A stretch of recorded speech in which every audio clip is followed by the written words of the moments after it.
Gintong panahon ni Erwin B. Crisostomo. Tila ay isang papyaw na panaginip. Mga panahon di mawari sa isip. Pagsabog ay nasa hangin umihip. Kabog na dilim na mayanin sumilip. Libong tungkol kapisan inabot. Buhay na kami ay balot na buot. Takot, kapigati ang hindi tutulog.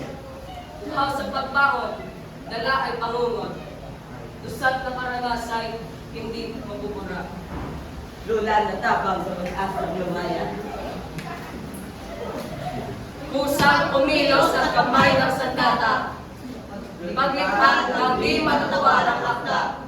Ubrang katang simbolo ng ilang mayon. Panulat na silbi ay bayay kumangon. Kasalukuyang turing dito panahon.